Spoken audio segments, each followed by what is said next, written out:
As Republican presidential candidate Ted Cruz took the stage in Ottumwa, he had one thing on his mind. When you start vilifying and demonizing and attacking strong conservative leaders because they choose not to support you, that starts to communicate an awful lot to the men and women who are watching. Earlier that day, Trump attacked Christian conservative leader Bob Vanderplaats for endorsing Cruz. Cruz fired back with detailed plans on political issues. If I'm elected president, I intend to do 5 things on the first day in office.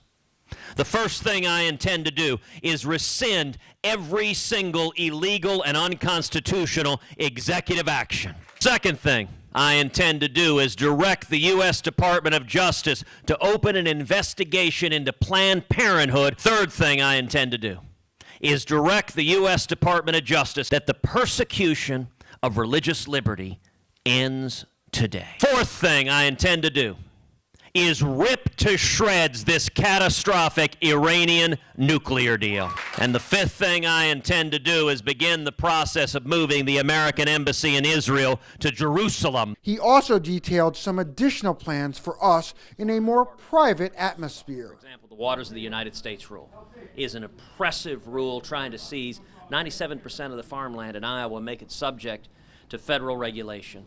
The Waters of the United States rule is lawless. As president, I intend to rescind the Waters of the United States rule. The death tax is cruel. It's unfair to farmers and ranchers. It forces them to sell their farms and ranches when they pass it on from one generation to the next. Ban the sales of corn, but it's going to do it through the marketplace rather than a government mandate. And when I asked him about the religious freedoms of Muslims in America, I intend to instruct the Department of Justice and the IRS and every federal agency that the persecution of religious liberty ends today.